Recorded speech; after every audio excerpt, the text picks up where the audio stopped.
बिस्मिल्लाहिर्रहमानिर्रहीम। अस्सलाम वालेकुम माय डियर स्टूडेंट्स, मैं हूं आपका physics teacher Fawad Tahir Kaikaus. Welcome to Spire group of colleges online classes. आज हम लोग लेक्चर 15 स्टार्ट करने जा रहे हैं, जिसके अंदर हम लोगों ने एक्स चैप्टर के अंदर मौजूद जो एग्जांपल्स हैं उनको समझना है और अंडरस्टैंड करना है।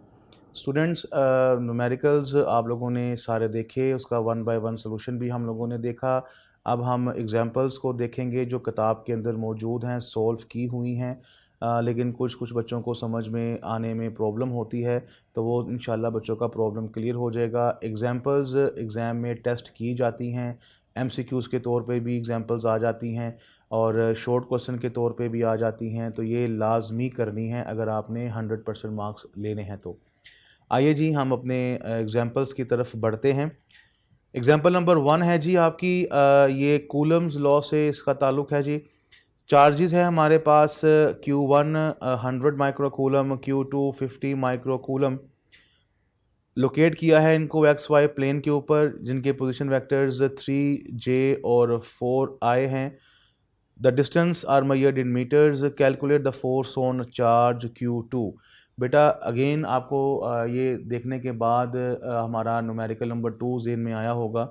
ये डायग्राम उसने पेपर में आपको दी होगी और ये बुक में भी दी हुई है। वो कह रहा है कि ये जो चार्ज Q2 है, इसके ऊपर लगने वाली फोर्स कौन सी है। ठीक है, ये बेटा जी ओरिजिन है। ओरिजिन से इसका पोजीशन वेक्टर हमारे पास मौजूद है जी 4I, और जो Q हमारे पास 1 है, उसका पोजीशन वेक्टर ओरिजिन से हमारे पास है 3J। तो बेटा अगर वेक्टोरियली आप अगर Q2 पे फोर्स देखना चाहें तो Q2 पे फोर्स लगाएगा Q1, और Q1 चूँकि और Q2 दोनों पॉजिटिव हैं तो रिपल्सिव फोर्सेस होंगी। तो Q1 जब रिपेल करेगा तो आप समझ सकते हैं कि डायरेक्शन अवे है, तो Q1 जो फोर्स लगाएगा उसकी डायरेक्शन ये है जी आपके सामने, जो कि उसने आपको पेपर में बताई हुई है। तो अगर आप according to the vector addition चलें तो वेक्टर एडिशन चलेंगे तो ये हमारे पास है R1, ये हमारे पास है R21, यानी कि वो फोर्स जो 2 पे लग रही है 1 की वजह से उसकी डायरेक्शन।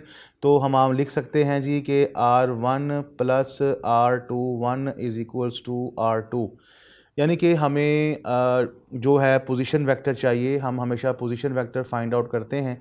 तो यहाँ से अगर आप Q2 का पोजीशन वेक्टर देखें, R जो रिलेटिव है वो हमारे पास क्या निकलेगा, R2 माइनस R1। ठीक है जी, तो हमें यहाँ पर R21 चाहिए, तो वो निकलेगा R2 माइनस R1। तो बेटा हम डाटा लिख लेते हैं। डाटा के मुताबिक Q1 इतना है, Q2 उतना है, और पोजीशन वेक्टर जो Q2 का है वो हमने देख लिया कि वो R2 माइनस R1 है, जो कि 4I माइनस 3J है। ये किस तरह से आया, मैंने यही आपको अभी थोड़ी देर पहले बताया है, क्योंकि हमें वो फोर्स चाहिए जो Q2 पे लग रही है, तो पोजीशन वेक्टर भी हमें Q2 का चाहिए विद रिस्पेक्ट टू Q1। तो वेक्टोरियली मैंने आपको समझाया कि किस तरह से वो आता है। देन बेटा जी हम जानते हैं कि मैग्नीट्यूड ऑफ आर हमारे पास एक्स का स्क्वायर प्लस वाई का स्क्वायर है, वो हमने इसको यहाँ पे पुट किया तो हमारे पास आ गया वेक्टर डिवाइडेड बाय मैग्नीट्यूड। तो ये हमारे पास R21 यूनिट वेक्टर आ गया। फोर्स आपको मालूम है कि 1/4 pi epsilon naught Q1 Q2 over R square R21 होगी। तो सारे फैक्टर्स आपके पास गिवन हैं। ये सारी वैल्यूज़ आप बेटा इसमें इंसर्ट करेंगे। वैल्यूज़ इंसर्ट करने के बाद इसको सोल्व करेंगे, आपके पास फोर्स ये निकलेगी। अब ये force in terms of vector है, यहाँ से आप इसकी मैग्नीट्यूड भी निकालेंगे और डायरेक्शन भी निकालेंगे। मैग्नीट्यूड तो सिंपल है, एक्स का स्क्वायर प्लस वाई का स्क्वायर अंडर रूट, और डायरेक्शन के लिए वाई ओवर एक्स। ठीक है जी, तो आप जब इसको कैलकुलेटर से सोल्व करेंगे तो -37 डिग्री विद एक्स एक्सिस निकलेगा। और आप देख रहे हैं कि डायग्राम के अंदर उसने क्लॉकवाइज एंगल लिया है, तभी नेगेटिव है। और मैंने आपको फर्स्ट ईयर में भी पढ़ाया था, वहाँ पर भी आपको टीचर ने बताया होगा कि angle must be made with positive x axis in anti clockwise direction. Vector angle हमेशा एंटी क्लॉकवाइज डायरेक्शन में लिया जाता है, इसलिए वो पॉजिटिव होता है। चूँकि यहाँ पर डायग्राम में उसने क्लॉकवाइज बनाया है, इसलिए बनाया है क्योंकि एंगल हमारा नेगेटिव आ रहा है, तो ये अंडरस्टूड है कि ये क्लॉकवाइज लिया गया है, एंटी क्लॉकवाइज नहीं है, इसलिए इसको डायग्रामेटिकली भी क्लॉकवाइज शो करना है अगर आंसर नेगेटिव में आया है तो। तो स्टूडेंट्स ये हमारी पहली एग्जांपल थी, इम्पोर्टेंट एग्जांपल थी, टेक्निकल थी। बच्चों को डायग्राम समझने में इशू आता है, इसको अच्छी तरह से देखिएगा। अगर एक बार देखने से समझ में ना आए तो बेटा आई रिकमेंड के 2 से 3 दफ़ा देखा करें, मेरी वर्ड्स को सुना करें, इंशाल्लाह आपको समझ आ जाएगी। ले जी, नेक्स्ट हमारे पास एग्जांपल है। कहता है जी कि we have 2 positive point charges Q1 and Q2 separated by a distance D 3 metre. 2 charges हैं जिनके दरमियान फासला 3 मीटर है, जो कि डायग्राम में दिखाया गया है। Find the spot on the line joining the 2 charges where the field is 0। वही बात कि 0 फील्ड लोकेशन पूछ रहा है। दोनों चार्जेस हैं, दोनों इक्वल सिमिलर हैं और अनइक्वल हैं। तो सिमिलर और अनइक्वल में नियर द स्मॉलर चार्ज होता है। In case of similar and unequal charges E0 on the line joining near the smaller charge, यानी कि 4 माइक्रोकूलम की तरफ। ये बेटा डायग्राम है। मैं एक को Q1 एक को Q2 लिखता हूँ और पॉइंट P आप देखें मैंने नियर द स्मॉलर चार्ज लिया है जहाँ पर इलेक्ट्रिक फील्ड 0 है, और मैं ये कह रहा हूँ इस पॉइंट के ऊपर इलेक्ट्रिक फील्ड 0 है। तो यहाँ पर दोनों इलेक्ट्रिक फील्ड एक दूसरे को इक्वलाइज कर रही होंगी। तो स्टूडेंट्स हमारे पास अगर आप देखें तो E1 इक्वल्स टू E2 होगा। इसका मतलब ये हुआ कि अगर E का फॉर्मूला हमारे पास है 1/4 pi epsilon not Q/R square, तो बेटा अगर मैं Q ये फॉर्मूला Q1 के लिए लिखूं तो R मेरे पास बन जाएगा 3 - D, बिकॉज यहाँ से लेकर यहाँ तक जहाँ पर 0 फील्ड लोकेशन है वहाँ पर 3 - D आता है। और अगर यही फार्मूला मैं Q2 के लिए लिखूँ तो वो मेरे पास D रहेगा।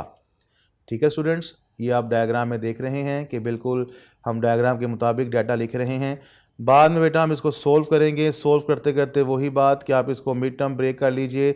जब मिड टर्म ब्रेक करके बेटा इसको सोल्व करेंगे तो आपके पास ये 2 रिजल्ट्स आएंगे, एक +1 और एक 3 मीटर। तो मैंने आपको पहले भी बताया था कि हमारे पास अगर अगर हमारे पास यहाँ पर पॉजिटिव नेगेटिव 2 आंसर आते हैं, चूँकि ये हमारे पास पॉजिटिव आंसर इसका करेक्ट होगा, नेगेटिव साइन तब होगा अगर हम नेगेटिव साइन अज्यूम करते हैं, तो इसका मतलब है कि उनके ऑपोजिट साइड पर 0 फील्ड लोकेशन हम कंसिडर कर रहे हैं।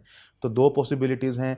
अब चूँकि सिमिलर चार्जेस हैं, सिमिलर चार्जेस के दरमियान में इलेक्ट्रिक लाइंस हमारे पास इंटरसेक्ट नहीं करती, 0 फील्ड लोकेशन कहीं पर आता है, तो डेफिनेटली माइनस साइन वाला आंसर नहीं होगा, प्लस साइन वाला ही होगा। क्योंकि माइनस साइन ये शो करता है कि इलेक्ट्रिक फील्ड इंटेंसिटी जहाँ पे 0 फील्ड लोकेशन 0 है वो other side of the charge है, तो सिमिलर चार्जेस के बीच भी होता है। ये हमने इलेक्ट्रिक लाइंस ऑफ फोर्सेस के आर्टिकल में भी पढ़ा था। लिहाजा +1 इसका आंसर आएगा, -3 नहीं होगा। नेक्स्ट बेटा एग्जांपल है 2 opposite point charges each of magnitude Q are separated by a distance 2D। 2 charges हैं बेटा, दोनों की मैग्नीट्यूड्स है Q और उनके दरमियान में फासला 2D का है। So what is the electric potential at a point mid way between them. This is the keyword. वो इलेक्ट्रिक पोटेंशियल पूछ रहा है कि मिड वे में कहाँ है, यानी कि दरमियान में इलेक्ट्रिक पोटेंशियल क्या है।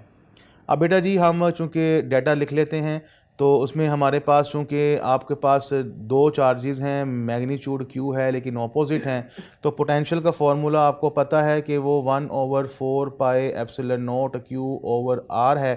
तो पोटेंशियल का फार्मूला हमारे पास 1/4 पाई एप्सिलॉन नॉट Q/R है जी।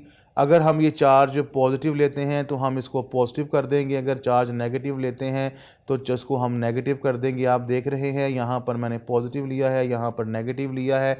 अब चूँकि इनके दरमियान में फासला है 2D, यानी कि एक चार्ज मेरे पास ये है जिसको मैं Q कह रहा हूँ, दूसरा चार्ज मेरे पास ये है जिसको मैं -Q कह रहा हूँ। हमारे पास ऑपोजिट चार्जेस है, मैग्नीट्यूड दोनों की सेम है। इनके दरमियान में फ़ासला जो है यहाँ से यहाँ तक ये हमारे पास 2D है, लेकिन वो कह रहा है यहाँ मिड में बताना है कि मिड में पोटेंशियल कितना है। तो जहाँ पर पोटेंशियल बताना है वहाँ पर चार्ज Q का फासला भी D है और चार्ज -Q का फासला भी D है, इसलिए मैंने R को 2R नहीं लिखा, दोनों के लिए D लिखा है। आप क्लियरली देख रहे हैं। अब चूंकि आपको यहाँ पर पोटेंशियल बताना है, तो पोटेंशियल इस पॉइंट पर दोनों की वजह से है। अब चूंकि पोटेंशियल यहाँ पर दोनों की वजह से है तो हम दोनों को ऐड कर देंगे। तो दोनों को ऐड करेंगे, एक पॉजिटिव है एक नेगेटिव है, कैंसिल आउट हो जाएंगे तो आंसर आ जाएगा 0। So the potential at the point mid way between them due to both opposite charges is 0। ये न्यूमेरिकल एज अ शॉर्ट भी आ सकता है और एज अ MCQ भी पूछा जा सकता है। तो उसको अच्छे तरीके से आपने तैयार करना है, आसान न्यूमेरिकल है। नेक्स्ट है जी, a particle carrying a charge of 2 electron falls through a potential difference of 3 volt. एक पार्टिकल है जी, उसके पास चार्ज है 2 इलेक्ट्रॉन का, वो 3 वोल्ट के पोटेंशियल डिफरेंस से एक्सेलरेट हो रहा है, तो आपने एनर्जी फाइंड करनी है। तो एनर्जी मैंने आपको पहले भी समझाया है कि जब वो एक्सेलरेट होगा तो हम उसको किनेटिक एनर्जी देते हैं Q डेल्टा V का। तो Q हमारे पास 2E है, डेल्टा V हमारे पास 3 है। जब इनको पुट करेंगे तो हमारे पास ये आंसर आ जाएगा 6 इलेक्ट्रॉन वोल्ट। अब चूंकि यहाँ पर उसने हमें इलेक्ट्रॉन वोल्ट की बजाय जॉल में जॉल में कहा है। क्यों कहा है? क्योंकि उसने कहीं पे डिमांड नहीं की कि इलेक्ट्रॉन वोल्ट में निकालना है कि जॉल में। जब वो ऐसा कहे तो आप इसको जॉल में कैलकुलेट कर ले, तो 6, ये 2 3 ज़ा 6 आ जाएगा। और इलेक्ट्रॉन वोल्ट हमारे पास होता है 1.6 10⁻⁻⁹, क्योंकि आप ऑलरेडी प्रूव कर चुके हैं कि 1 electron volt is 1.6 exponent -19 joule. तो आप यहाँ पर ये वैल्यूज़ को इंसर्ट कर देंगे, वैल्यू पुट करेंगे, सोल्व करेंगे, तो ये आंसर आपके पास निकल आएगा 9.6 एक्सपोनेंट -19। ठीक है जी।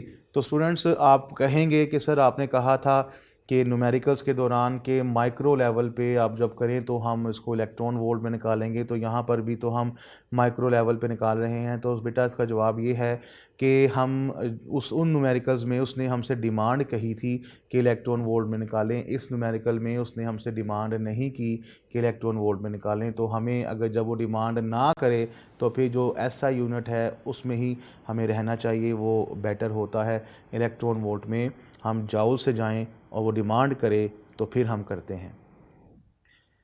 नेक्स्ट एग्जांपल है जी हमारे पास मिलीकन एक्सपेरिमेंट से कि ऑयल ड्रॉप जिसका मैस 4.9 एक्सपोनेंट -15 है, वो बैलेंस किया गया है और स्टेशनरी है by the help of electric field between the plates. Potential difference plates का बेटा 750 है, प्लेट्स के दरमियान में डिस्टेंस 5 मिलीमीटर है। आपको चार्ज फाइंड करना है कि क्या है। आप जानते हैं कि चार्ज हमारे पास mg/d/v के बराबर है। ये सारा हम लोगों ने डाटा लिखा, उसके बाद हम लोगों ने जब चार्ज निकाला तो mg/d/v है। सारी की सारी वैल्यूज़ बेटा गिवन हैं, mb, gb, db, vb, सब वैल्यूज़ को इंसर्ट करके जब सोल्व करेंगे तो आंसर आएगा 3.2 10⁻⁻19, यानी कि 3.2 एक्सपोनेंट -19 कूलम। तो इस तरह से ये न्यूमेरिकल भी एग्जांपल भी आपने देखी कितनी आसान और सीधी सीधी थी। लेकिन इसका न्यूमेरिकल जब हम लोगों ने देखा था तो वो थोड़ा सा कॉम्प्लिकेटेड था, उसमें आप लोगों को वर्किंग करना पड़ी थी। ये स्ट्रेट है। एग्जांपल्स कुछ मुश्किल होती हैं, कुछ आसान होती हैं। तो इस केस में एग्जांपल आसान है, न्यूमेरिकल मुश्किल था। तो दोनों ही आप लोगों ने करने हैं, कोई भी चीज़ नहीं छोड़नी। नेक्स्ट है जी 12.6, बहुत दफ़ा पेपर में आने वाला numerical as a MCQ, as a short question, as an example, बहुत दफ़ा पेपर की जीनत बना है। कहता है जी कि ohm times farad is equals to second, ये प्रूफ कर दें। ये मैंने आपको याद होगा, मैंने करवाया भी था जब मैंने चार्जिंग और डिस्चार्जिंग में किया था। आइए फिर देख लेते हैं बेटा। बेटा हमें पता है कि ओहम लॉ के मुताबिक V is equals to IR होता है। I हमारे पास Q/T है, यहाँ पे वैल्यू पुट करेंगे और R को अलग कर देंगे तो हमारे पास रेजिस्टेंस ये निकल आएगा VT/Q। According to the equation of capacitor Q is equals to CV होता है, यहाँ से C निकालेंगे तो वो निकलेगा Q/V। अब एक इक्वेशन हमारे पास ये है, दूसरी इक्वेशन हमारे पास ये है। इन दोनों इक्वेशंस को हम लोग कर देंगे मल्टीप्लाई। जब हम इनको मल्टीप्लाई करेंगे तो बेटा हमारे पास ये आएगा, V से V कैंसिल हो जाएगा, Q से Q कैंसिल हो जाएगा, तो हमारे पास रिमेनिंग आ जाएगा RC is equals to T, यानी कि टाइम कांस्टेंट। तो R का यूनिट हमारे पास है बेटा ओहम, कैपेसिटर का यूनिट हमारे पास है फेरेड, तो ohm times farad is equals to second. तो स्टूडेंट्स, इस तरह से आप लोगों का ये एग्जाम्पल्स जो किताब के अंदर चैप्टर के अंदर थी वो भी इख्तिताम पजीर हुई। उम्मीद करता हूँ कि सारे एग्जाम्पल्स आप लोग ख़ुद भी सॉल्व करेंगे और इस लेक्चर को देखने के बाद आप इसको अच्छे तरीके से जो है कर भी सकते हैं। लिहाजा जी हमारे पास अब सारा इस चैप्टर का न्यूमेरिकल्स, एग्जाम्पल्स, शॉर्ट क्वेश्चंस ख़त्म हो गए हैं। बेटा आपको याद होगा कि मैंने एक छोटा सा आर्टिकल बीच में है वो स्किप किया था जिसका नाम था एप्लीकेशंस ऑफ इलेक्ट्रोस्टैटिक्स। उसके अंदर हमारे पास दो एप्लीकेशंस हैं जी। एक हमारे पास कहलाती है ज़ीरोग्राफी और दूसरी होता है इंकजेट प्रिंटर। तो आइए इसको थोड़ा सा देख लेते हैं, इसको थोड़ा सा सरसरी से समझ लेते हैं, फिर हम इसको नेक्स्ट लेक्चर में इसको डिटेल्ड भी मैं आपको बता दूंगा कि कैसे होता है। तो स्टूडेंट्स, ये जो हमारे पास एप्लीकेशन में ज़ीरोग्राफ़ी है, इसको हम xero means dry, grapho means writing, तो ग्रीक वर्ड है, तो it is a process of dry writing. इसको हम लोग अपने यहाँ पर फ़ोटोकॉपी मशीन के नाम से जानते हैं कि फ़ोटोकॉपी मशीन आप सब ने देखी है कि उसमें पेपर रखा जाता है, वो लाइट आती है, उसका इमेज दूसरे पेपर में से चस्पा होके बाहर आ जाता है। ये कैसे होता है वो सारा कुछ हमने इसके अंदर देखना है। और इंक जेट प्रिंटर, यानी कि हमारे पास एक प्रिंटर आप सभी ने देखा है, वो ब्लैक एंड वाइट भी होता है, वो कलरफुल भी होता है। प्रिंटर किस तरह से वर्किंग करता है वो हम लोगों ने देखना है। मैं आपको एक बात बता दूं कि ये बनती कैसे है photocopy machine, inkjet printer कैसे बनता है, किसने और किस तरह बनाते हैं, ये हमारा काम नहीं है। ये टेक्नीशियंस का काम होता है, एक्सपर्ट्स का काम होता है।